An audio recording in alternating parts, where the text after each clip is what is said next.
Well, hello all. Here is a shelter I slept in previously. It's a teepee-shaped debris shelter, and we're going to weatherproof it with some plastic so that we can sleep in the rain in our winter rainfall climate here in South Africa. So, let's show you what we plan to do by going inside.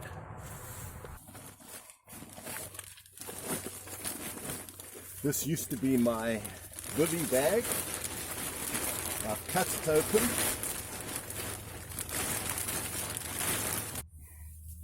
I just want to show you how I plan to tie it. I put the marble in here,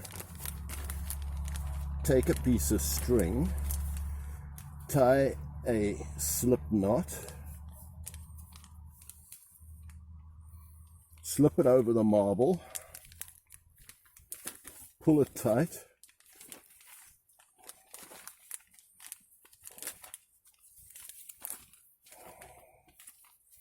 and then tie a few more half hitches.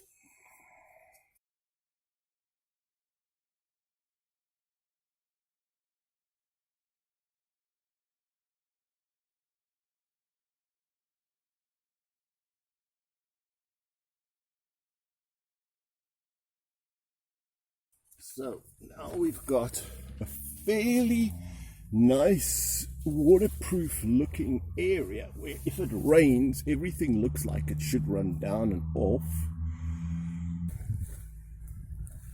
So there's the entrance to our shelter. You see it comes up to a teepee. It's all built around this big fat living tree, or a lovely little living tree.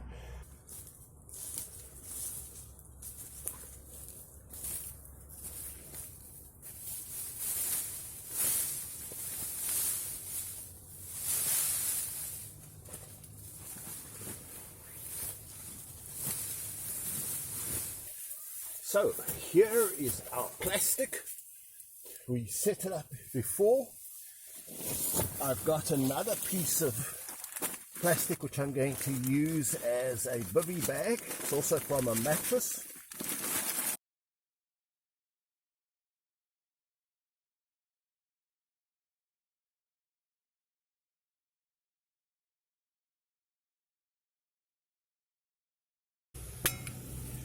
Right. That's going. Just to show you,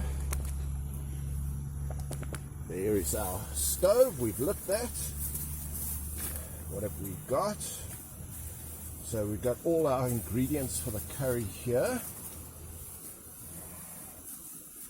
Let's put that on the stove. Let's put a bit of water in. I would have liked some oil.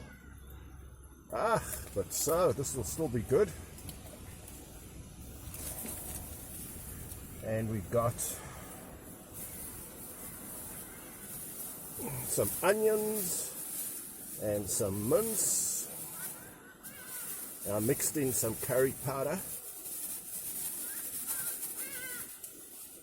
So there's that. We've got some rice.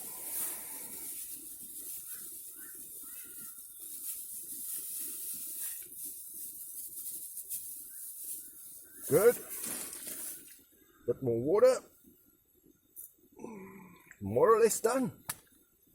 So, we've also got a bit of a stock cube, a beef stock cube. So let's throw that in as well. That'll all add to the flavor.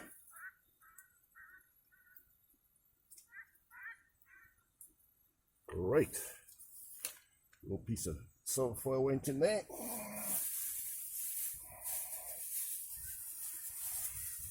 So dinner is on the go.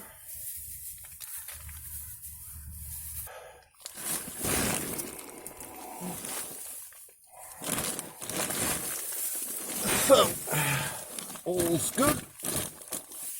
As you can see, there's very little fuss involved. And we're going to test how well this survives the rain. Yeah, I'm still trying to battle with winter stealth camping. Summer stealth camping is a breeze. It's always fun. It's wonderful. It's great. Cheers.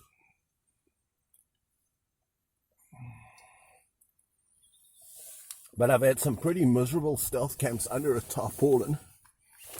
Guess I should have brought some sellotape to mend any holes. And so, yeah, the question is how waterproof this is all going to be. It's so nice to set it up in the light to see what you're doing. Everything is visible. As you could see, wasn't any fuss to get our cooking on. So, as I say, we're just trying to master winter stealth camping. So I really went to a lot of effort to try and make this debris shelter as thick as possible with branches. Just let me show you how it looks all the way around. Looks pretty well covered. There is the entrance, which I'm going to block up again. And here we come back to, there is our little pot of food. And so, yeah, that wasn't the greatest pan in the world, but what can you do when you, I guess. So that's all gonna, I think, do quite nicely. I don't have to do much here. I'm at the moment very warm, but it gets very cold later on at night, and when it's raining, well, we'll have to see. I must admit that I've got a lot of experience with summer stealth camping, since I've been stealth camping throughout the whole summer. Not so much with, we have a Mediterranean winter, so we get a double whammy of cold and wet, which is great. We get the cold and the wet all over and done with together. The poor plants have to be pretty tough to survive a dry summer. Yeah, so, you know, it's nice to have experience. I have to admit that I love being older. I don't say old, but older. You know, when you're young, you don't have experience, you haven't experienced everything. I think in my life, I've experienced the glory of so many things, you know. I basically saw technology being invented. We didn't even have TVs when I was born. Yeah, TV came in, we went from tapes to DVDs, you know, the glory of all those things, wonderful, you know, all great. Now we've got the internet, we've got, man, more music on our cell phone than you could ever ask for. We can see artists around the world. Wasn't the internet a great invention? We can share videos, we can have cell phones. I thought, what a dumb idea. Who would want a cell phone? Who'd want to be bugged while they're going somewhere? So I resisted. I was one of the last to get a cell phone, and now I'm recording this video on my cell phone. And if I got into a need, I could phone somebody on it. So it's great. It's connected. Whew. So there's a huge glory in everything. We've got lovely technology. We can just cook our food here. Gas stove. But you know, there's something about the simple getting away from it all, which is just absolutely just so unbelievably marvelous. To just enjoy the simple things of life, and to, if you can, just enjoy.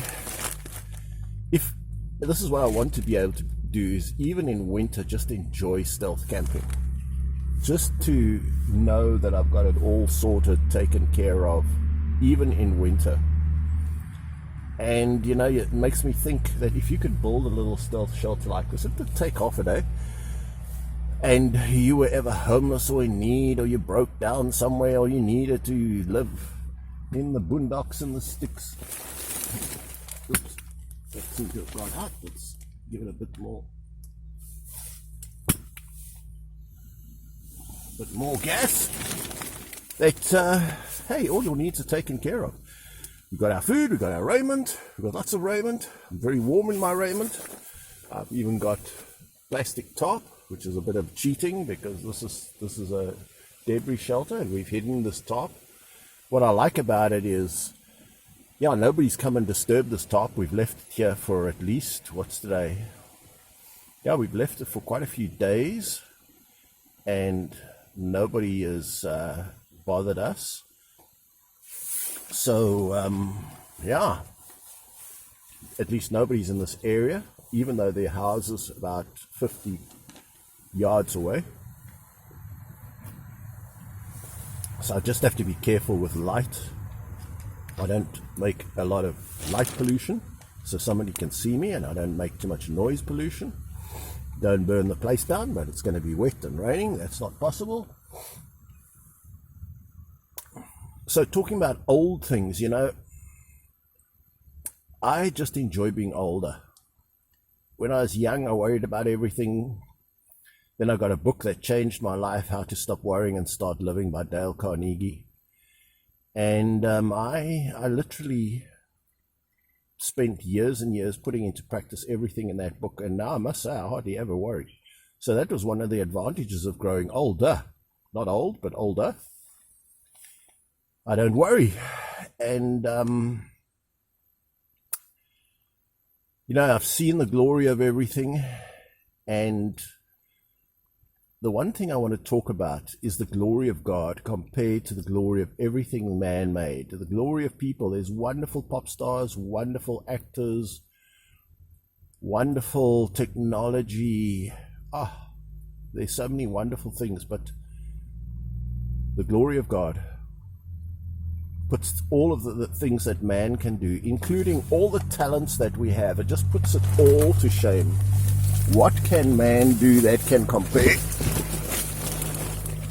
Let's just put this here. What can man do that can compare? What's man's glory like? And I talk about old things. I haven't read the Old Testament for a long time. But I've read 1st and 2nd Samuel and a little bit of Kings. The life and times of King Saul and David. And it's amazing how much glory, the glory of God comes across in the Old Testament. You don't really get it so much in the New Testament. I mean, if you look at the life of David needed a lot of saving. I mean, David was fighting Philistines for 40 years, all his life. Saul needed a lot of saving, but Saul, it seemed, where's the spoon, had his own problems. And but David was needing saving almost on a daily basis, fighting these Philistines. And David was also fighting and running away from Saul. Saul twice threw a javelin at him and he ducked out of the way, which makes me feel that, in fact, 3 times, and it happened again at one later time.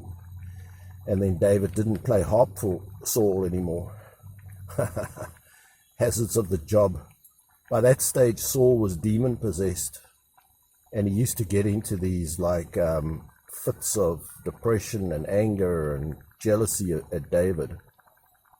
And so when the 3rd time when Saul threw a javelin at him, David thought, I'm within a whisker of dying here. And he decided to leave the court of Saul. And he went on the run, and Saul spent probably about 13 years chasing David down. And Israel's not a very big place. And he was hiding in the caves, and he was hiding in...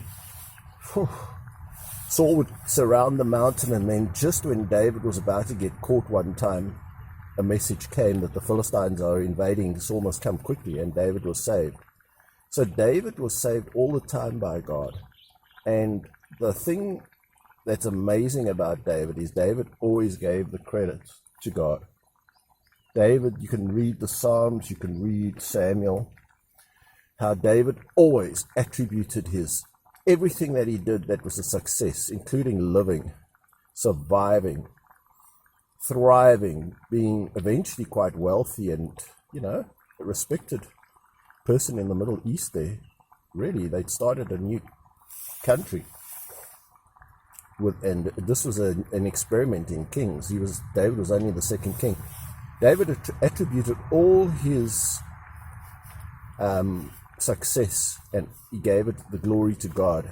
And God absolutely loved David for that. Now Saul, God would tell Saul, go and kill the Amalekites. Everything, man, woman, children, animals. Saul would spare the king, spare the animals, and make excuses. And God just thought, who's God around here? Am I God, or is this Saul God? Whose will is going to prevail? And God got so annoyed with Saul's attitude. Saul didn't honor God. Saul didn't give God the glory. Saul was very religious, but he didn't see the greatness of God, and he didn't fear God like he ought to. And that is why eventually, say Samuel's supposed to do the sacrifices. And Samuel had told Saul, wait 7 days for me to come and do the sacrifice, because there was a big battle. The Philistines were covering the land like ants, and Saul was petrified, and all the people were fleeing, and they needed to do a sacrifice before the battle. And Samuel was either on time or a little bit late. So Saul performed the sacrifice, which is the job of the priest, which was Samuel's job. And Samuel and God were very annoyed with Saul. Saul just was not obedient. He was like, he didn't really give God honor. Whereas David, wow, he had a messy life. I can only call his life messy, because David was always killing people. He was fighting Philistines, he was fighting Amorites, he was fighting Moabites, he was fighting Syrians, he was fighting Philistines. I mean, it's a messy life. All that killing and gore and battles, and can you imagine, every battle there's a chance you could get killed. I know I brought a spoon. I would like to give that a stir, but I don't have a spoon. I'm just going to have to use a stick.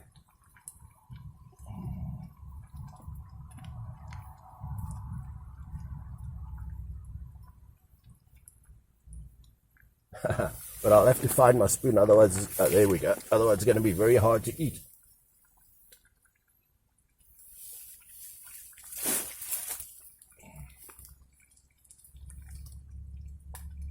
So the reason why God loved David so much was David saw God's glory.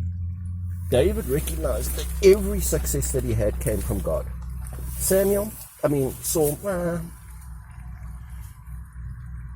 and David obeyed God, except he did make a mistake with Bathsheba by killing Uriah the Hittite and taking Bathsheba as the wife. But that was just part of David's messy life, and God was very annoyed with David and would have kicked him out from being king and kicked him out of his favor if David hadn't repented on the spot. Whereas every time Saul was in trouble, he didn't repent like David repented. I mean, David really was sorry for what he'd done. And, this is what I'm so glad about knowing God. If David was allowed to get away with killing his faithful, loyal soldiers like Uriah, can you imagine what a mindset that would be if he got...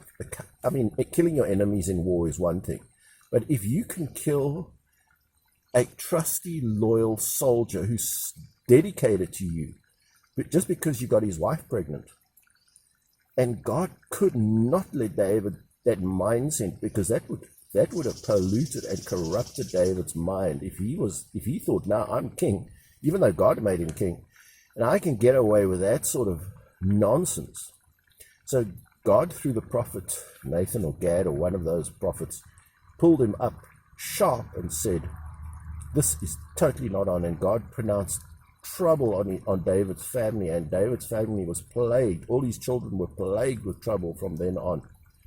It's a fascinating story to read about. So David didn't get away with anything. He just brought a whole heap of trouble on himself by taking Bathsheba, stealing Bathsheba to be his wife. But notice the goodness of God. God just gave him Bathsheba, and through Bathsheba came Solomon, and through Solomon came Christ and the whole kingly line. So God actually allowed him to keep Bathsheba.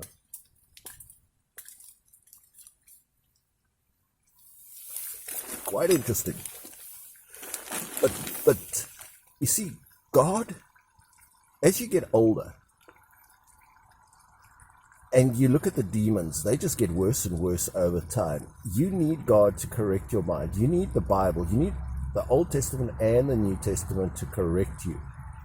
You need pulling up when you're wrong and being told, this is totally unacceptable. Because if this was allowed to continue, your mind would get corrupted, just like corrupted by his lackadaisical attitude, not giving glory to God, not recognizing God made him a king from being a nothing to a king, and not realizing that everything he did was that he had was a blessing from God, and that he needed to be totally aware that his life and safety hung on God's favor.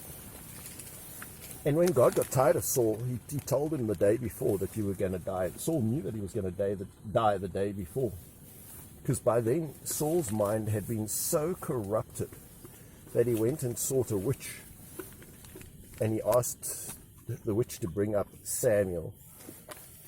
And the witch in the sounds, through the apparition that Saul thought was Samuel, but was actually a demon, told him he was going to die. And the next day Saul got hit by an arrow. So Saul's very existence was at the behest of God. And when God got tired of Saul, boom, allow the arrows in, my friends. And David died peacefully in his bed, and God kept catching those arrows and deflecting them. And David gave God all the glory, because you can't protect yourself from an arrow. Arrows just fly. They fly incredibly fast. There's showers of arrows. And the best person in the world could get hit by an arrow. No protection against arrows. Like on a battlefield, you can't protect yourself against stray bullets. So David realized that he lived or died every day at God's pleasure. And he gave God the glory for all his magnificent victories. And basically, David subdued the Philistines, who, when King Saul started, the Philistines kind of filled the land. They ruled over the Israelites, because the Israelites hadn't driven the people out of the land as God told them to. The Philistines had increased far above the Israelites, and they ruled over the Israelites. The Israelites didn't even have any weapons. The Philistines disarmed Israel at the start of Saul's reign. So they had to fight with plows, sharpened plows, and axes, and picks, and whatever. That's all they had. But by the time David finished, that was the 40 years reign of Saul, God did bless Israel through Saul. He did subdue the Philistines greatly, but eventually in the last battle, Saul got killed, Jonathan got killed, and Israel got chased by the Philistines. And then David came along, and then he basically completed the job of mopping up and subduing the Philistines and taking away all their power. So it's so worth reading about and contrasting the two. Saul, who didn't give God the glory, and who was mentally, the guy was tormented. He was like bipolar, he was depressed, he was stark raving mad at times, and he killed the priests because they helped David. He tried to even throw a spear at his own son. He threw spears at David. All the people in the palace knew, Saul's in one of those moods. Go and call David to come and play the harp. Let's do something. Let's stay out of his way. Everyone knew this guy was a bit of a nutter. And so Saul, God chose Saul because he was the best person in Israel to be the king. And by the time 40 years had passed, Saul was an absolute evil, broken, mentally unstable, jealous, vicious, bad person. And and God had rejected him completely, and so God gave the kingdom over to David because Saul had lost it completely. And then David came along. David killed lions and bears while he was looking after his father's sheep. And when a lion or a bear would grab one of his young sheep, he went after the lion and the bear, and he gave God the credit. He grabbed that sheep out of the mouth of the lion and the bear, and he killed the lion and the bear, and he gave God the glory. It started there. When he killed the Philistine Goliath, he gave God the glory. He told Goliath his future, I'm going to cut your head off, and he did. And he said, and God is going to be the one who does it. And so all the victories and everything came from David. So it's so fascinating to read the Old Testament just to see how you see a glory of God which you don't see in the New Testament. Like one time the ark got taken into battle by Israel and got captured by the Philistines, and God put a plague on the Philistines. So they sent the ark back on a ox wagon with the oxen. They arrived back in an Israeli city on the border, and then the Israeli citizens looked into the ark, and 50,000 of those Israeli citizens died, Israelites, because of their presumptuousness of looking into the ark. Now you see the glory of God in instances like that God doesn't mess around. God is God. God doesn't have to put up with Saul partly obeying him and partly not. He doesn't have to put up with David sinning. Someone doesn't do right, God just removes them. Wow, this is looking pretty good, I must say. I mean, that, as I say, I would have preferred to fry it all up, but I just had all the ingredients together, including the curry powder, and I didn't bother to fry it because didn't have space to fit oil. I have a haversack, and there's very little space for me to carry everything in. So the rice is boiling in here with this. Just want to make sure it doesn't catch at the bottom.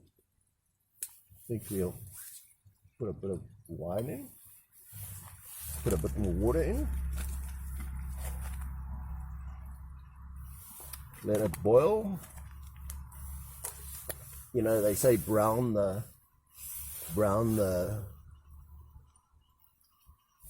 mince, but you know, the curry colors it anyway, and I'm colorblind, so it doesn't bother me what color it is. Now I'm just really hoping that this is going to be so beautifully, look at this, looking down from here. I just hope this is going to be so nice and warm and waterproof. It slopes down, you see this?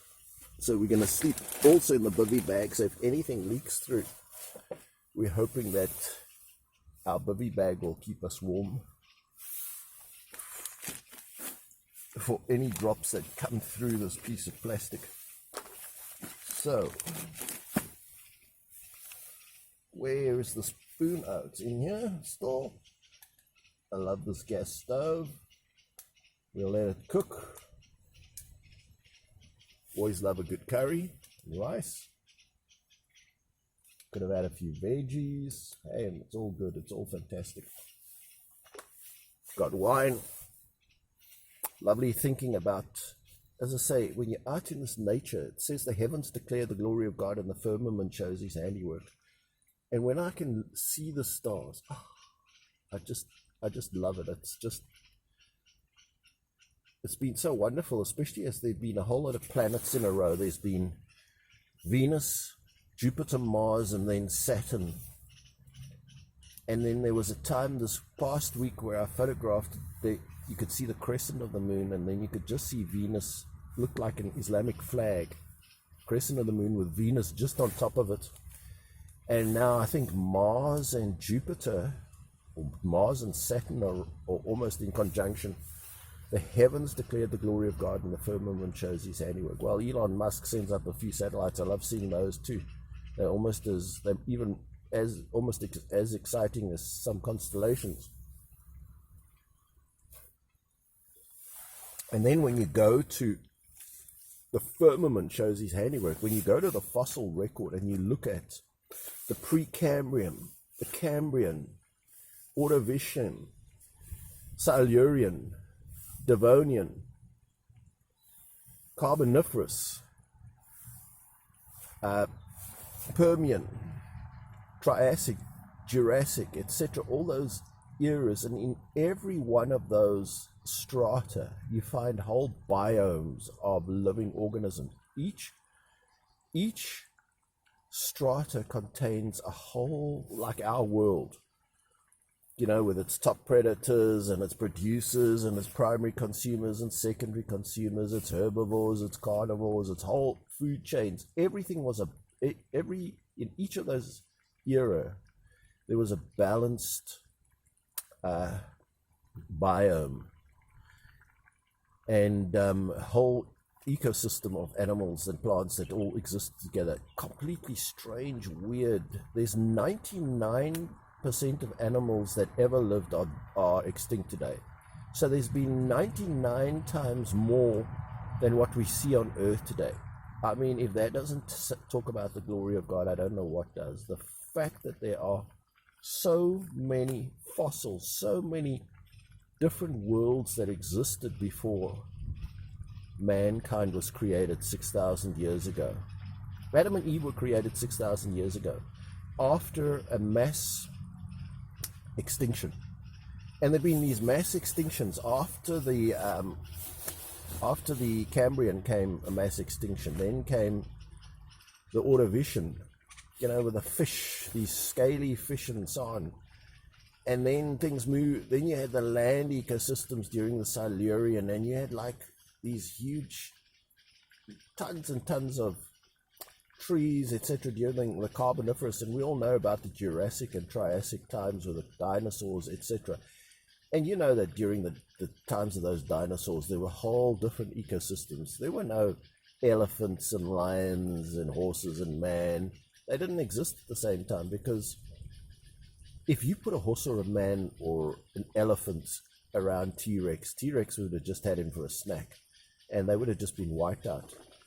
So a lion is a top predator. Listen to those lovely birds making a noise. Lions are top predators in our current ecosystems. Elephants are like top herbivores that can laugh at lions to some extent. Just like you had the Tyrannosauruses were like the top predators, and then they would prey on Triceratops and these other huge animals, Brontosaurus. And so you had all these different ecosystems, and God had to create each one of them, and God destroyed them with a destruction. Wow, just think of the glory of that God created all those different plants and animals at some stage. And when he was done with them, like when God was done with the dinosaurs, boom, in comes the mammals, the age of the mammals, the Holocene. And and then you get towards the end, towards 6,000 years ago, when God's finished with everything. Then he has another mass extinction, and then he starts in Genesis 1 verse 1 in 6 days creating all the modern plants and animals, the angiosperms, the flowering plants, etc. And so there have been all these creation events that have taken place throughout history, and it's all written in the fossil record. It is absolutely glorious. As I say, when you look at the heavens There are as many stars in the heavens as there are grains of sand on the seashore. Can you imagine that? Can you just imagine that? And yeah, like I say, when you go back in the fossil record and you look at all the animals that have been created and destroyed, 99% of all plants and animals that God ever made are dead, extinct today. We're doing our bit towards driving a whole lot of modern animals extinct. But it definitely shows the glory of God that He's created so much. And when you go and you look at the fossil record, you just see the firmament shows His handiwork. Over the 500 million years that life has been on Earth, our God has created, say, the Cambrian. There was nothing before the Cambrian. The Cambrian explosion shows you that God created everything. And then when He's done with the Cambrian, boom, you get the Ordovician. Now you start getting these scaly fish. Again, amazing animals, very complex, etc. They have body plates outside of their bodies. And when He's done with that, boom, next group of plants and animals, a whole new range of things. It is mind-blowing what God has done over the millennia, over the history of Earth. And isn't it glorious that we have satellites like this new James Webb telescope that are going to be able to look back almost to the beginning, just like Hubble nearly did? When you look at those wonderful constellations that Hubble saw, and James Webb is going to see even more. And then we have electron microscopes, and we can study enzymes. We can see the thousands and hundreds and thousands of enzymes that work in the human body just to keep us alive, just to keep our metabolism going, and just one of those enzymes has to go wrong. We are wonderfully and fearfully made, and it's the glory of God. It's to His total and amazing credit that, yeah. So, a person, I feel, needs to see how there's no glory in man, but there's a huge amount of glory in everything that God has done, and the stuff that humans have created, and the way people are put together, and these lovely, beautiful pop stars and singers, and the technology of monuments. It's all very credit worthy, but all the glory, true glory, nothing compares to what God has created. And eternal life, hey, if for no other reason, man is not able to give himself eternal life. Only God can sustain and keep people alive forever and ever. Amen. So, let's taste this. I hope it's as tasty as it looks.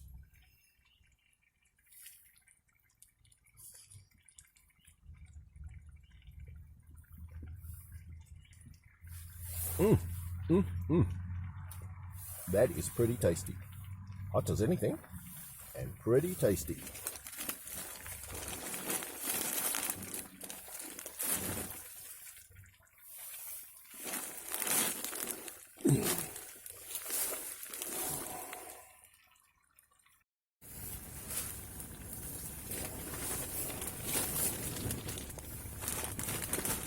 So this may look a little bit washed out.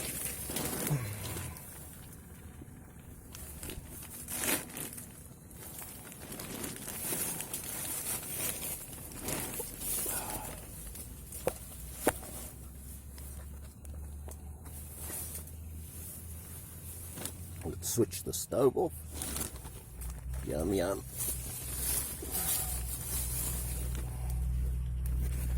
I think that's done.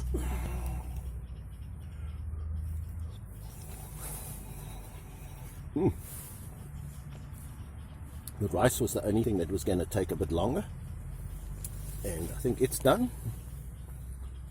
Let's try a piece of meat.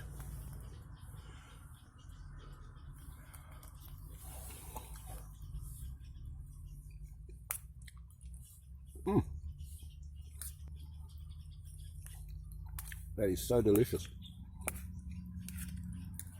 Don't know why one goes to all the trouble of braising. It just tastes as good as it ever did or ever should. So absolutely delicious.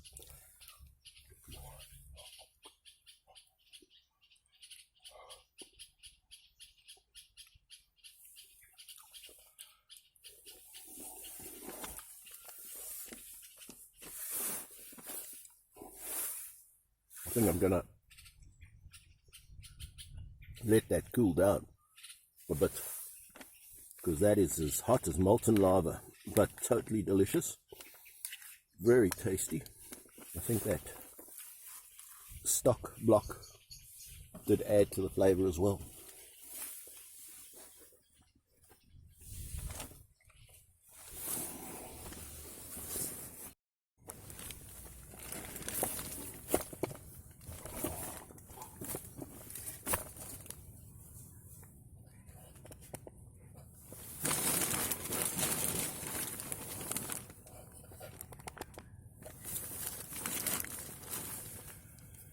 Well, the light's facing away from the road, so we hope we won't be seen.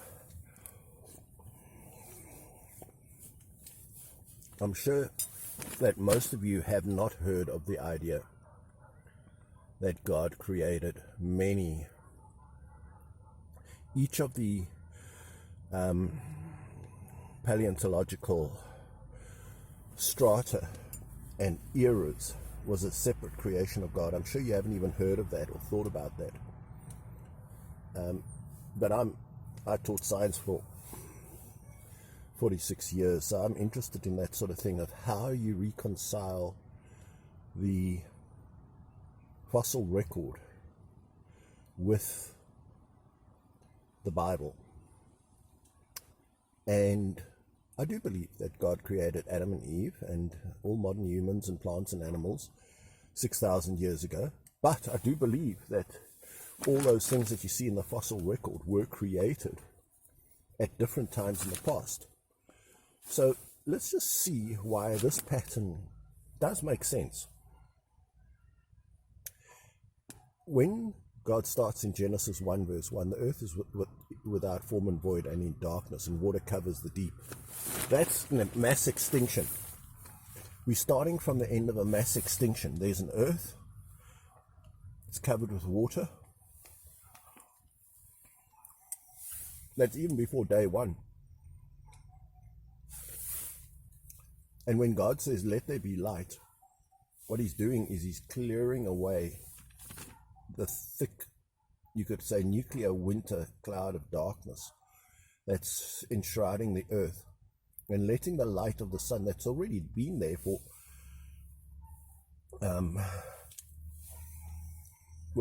the sun's been there for half the lifespan of the planet. It's about 8 billion years. So it's letting sunlight through. God is beginning to clear things away when he says, let there be light. Otherwise, you explain it. What is that light?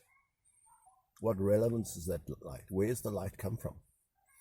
And the Spirit of God is hovering on the face of the deep. So we're looking from the perspective of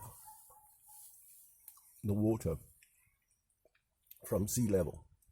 But anyway, Genesis 1 verse 1 opens with darkness, but an earth. There's an earth, and there's been a mass extinction. Then 1,600 years later, in the time of Noah, there's another mass extinction called the flood. Most religious people believe in that. And many things don't make it through the flood. Saber-toothed tigers, woolly mammoths, etc. Giant sloths, dire wolves.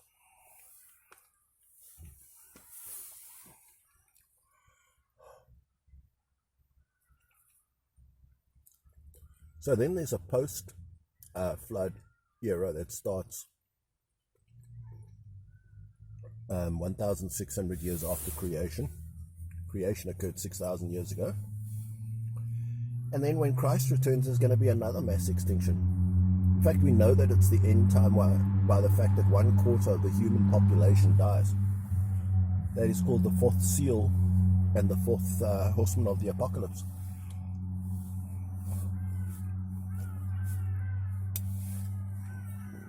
Boy, it was delicious but hot. So when Christ returns, there's another mass extinction. And that at the end of the millennium, God is going to purge the earth with fire, and the new Jerusalem's going to come down. It's going to be new heaven, new earth, new everything. That's another mass extinction. So just in the end time is a mass extinction. After the millennium is a mass extinction. The flood was a mass extinction, and Genesis 1:1 starts with a mass extinction at the end of a mass extinction. So mass extinctions are the order of the day. People just assume that the creation that is occurring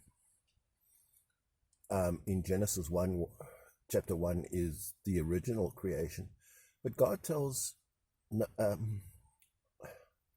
Adam to replenish the earth. How can you replenish something if it wasn't replenished before? So earth was without form and void after a mass extinction wiped out, well, all the animals, and Neanderthals lived before, etc. So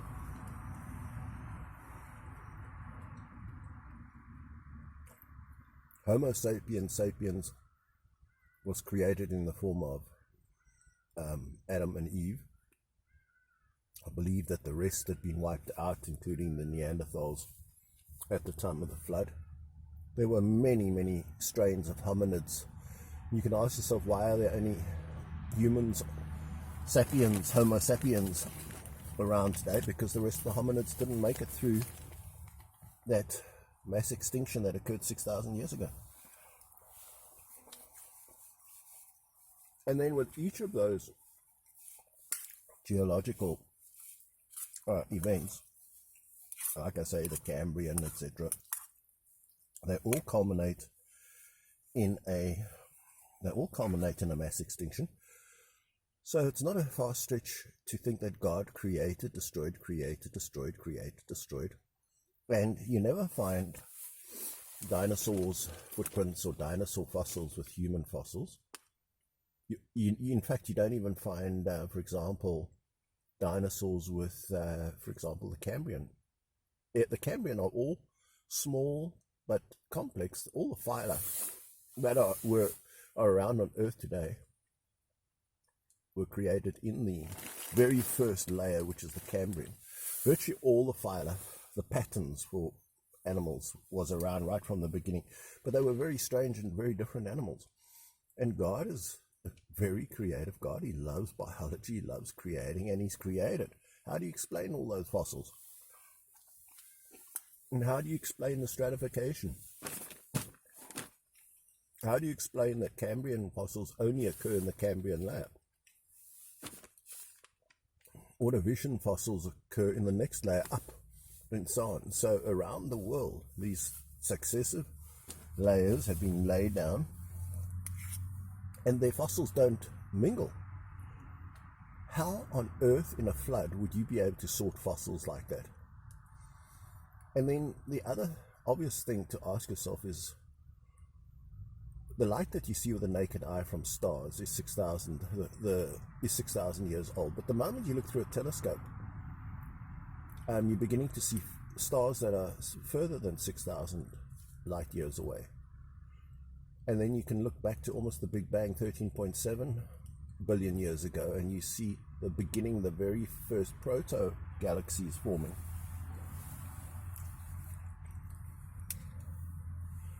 So we are blessed to be able to see what God has been done with the heavens over all these billions of years. We are blessed that we can see what he's done on the earth through the fossil record. This is all the handiwork of God that we see in the heavens and in the earth. It's the glory of God we see in those 99% of animals that are no longer around, plants, but that exist in the fossil record. So God is a God who's created, destroyed, and each destruction is called a mass extinction. And what's the reason? I guess God does certain things. He's got a certain plan. Maybe in the Carboniferous he's laying down fossil fuels, coal, oil, tar, petrol, gas, with the aim that mankind be able to use it as we have done in this end time. Our whole modern society is fueled and powered by fossil fuels. So maybe God had in mind that we would have this great access to energy. And certainly the modern world and all modern humans have depended upon these wonderful plants and animals that lived up to 500 million years ago.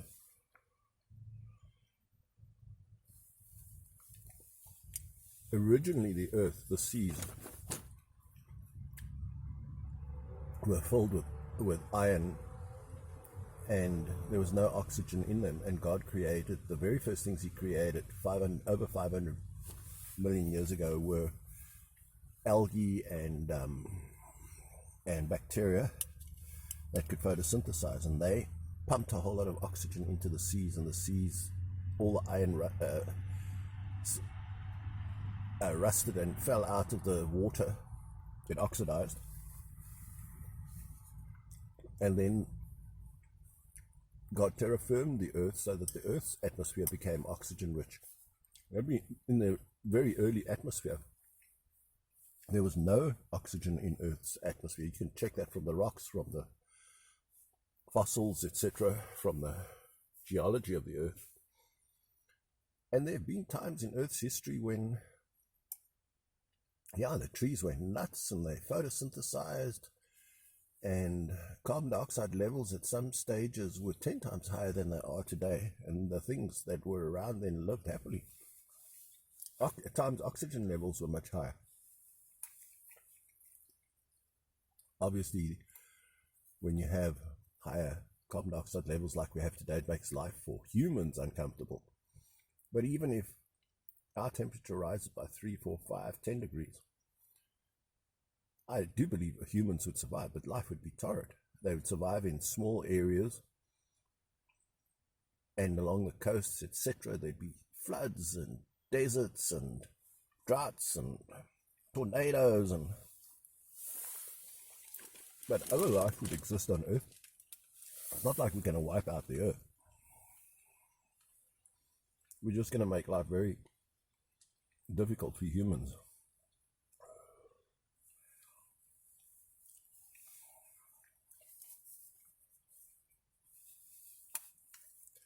And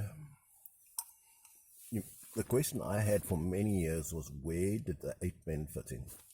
Where did Homo habilis and Naledi and all these different Neanderthals, where did these guys fit in? And my current belief is that God practiced with these animals, getting them ready. They couldn't be too independent. They couldn't be too brilliant. Like Neanderthal was very independent, very brilliant. Male and female Neanderthals, there wasn't much gender dimorphism. Mrs. Neanderthal could go out and club a mammoth almost as good as Mr. Neanderthal. And they because they were so talented, and in fact their brain capacity was bigger than ours, they could survive in smaller, fairly antisocial groups. They could virtually survive on their own. And I think God was seeing, he wants weaker humans that are like sheep, but dependent, because as I say, humans need to be needy. It makes them sociable, it makes them dependent on God, it makes them religious. If they're too capable, almost like the Neanderthals were, they don't need to be religious. They just go out and club something for supper. They don't have to live in societies. They don't have to flock together like sheep. So God practiced with all these different Homo this and Homo that, and Floriensis and Habilis and Homo, I forget that. And when he got it perfectly right, he thought, then there was a mass extinction, and then God created mankind with all the modern plants and animals. In fact, domestic cows, sheep, doves, things like that, you don't find that there's an ancient history of them, because God created man to be domesticated and to have these domestic animals, and man had to be domesticated and live in a you could say almost live an agrarian lifestyle, a settled lifestyle for these animals to be taken care of, for the sheep, you can move sheep and cattle and so on, but God created man with these domestic animals in this most modern era, and created them to live in cities and be independent, have civilizations, and not to be as independent and capable as I believe the Neanderthals were. So when God had experimented with all these animals, with these human, homo this and homo that, he had a mass extinction, wipe everything out so that they weren't around, and then he started with Homo sapiens. Well, with Adam and Eve specifically. I think the Neanderthals, God may have had Homo sapiens before, but he wiped them out. And 6,000 years ago, there was a mass extinction. Earth was left without form and void, and God starts again. Those 6 days of creation are actually days of recreating things. And when on day 4, when the sun and moon appear, they were there.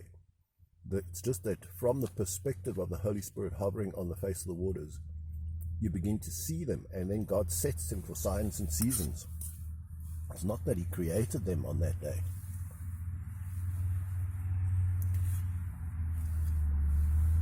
It's that he set them for signs and seasons on day 4, I think it was.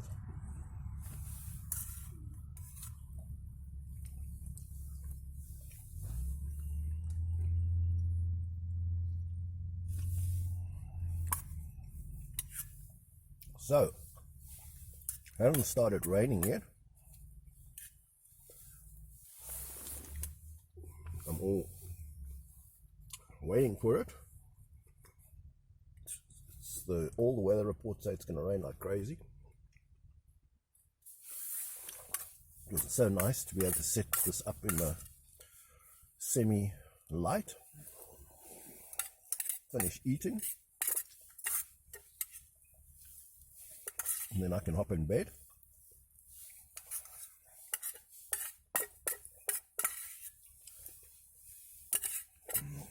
This is cooled down.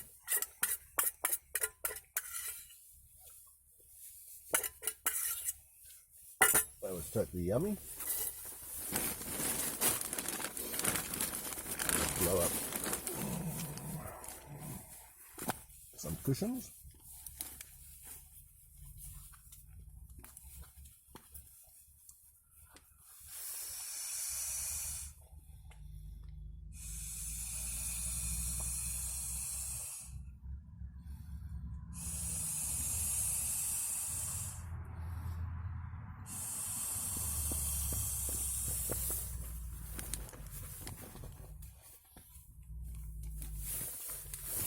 One cushion.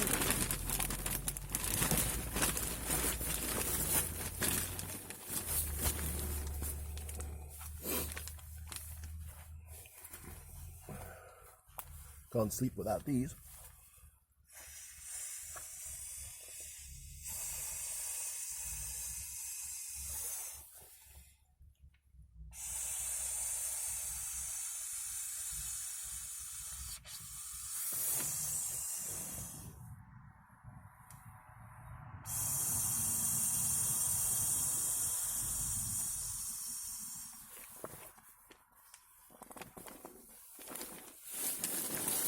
Right.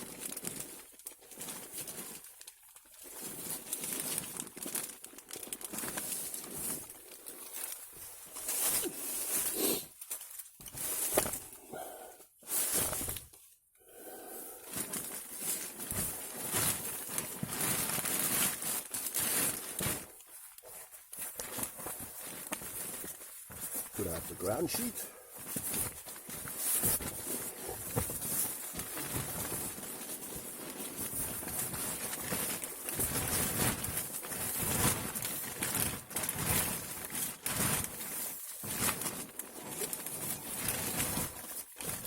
In the bobby bag.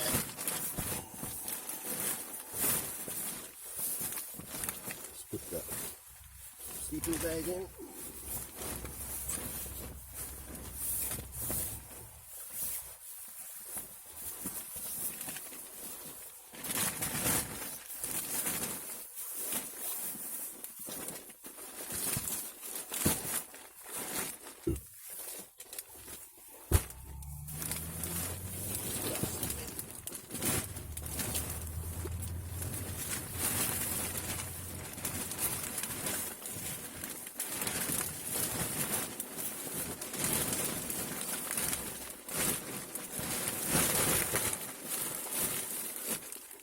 Wow. How nice is that? How nice is that?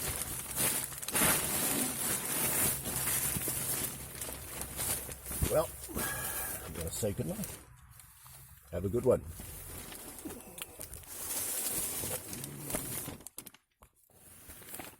Well, it rained, but I stayed remarkably dry and comfortable. Well, Fuzz, we've got here a Zinger burger from KFC. Let's see what it's like.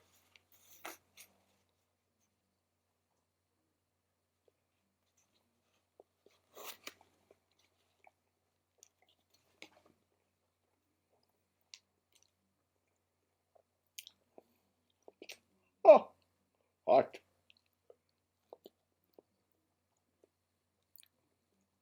Pretty darn delicious.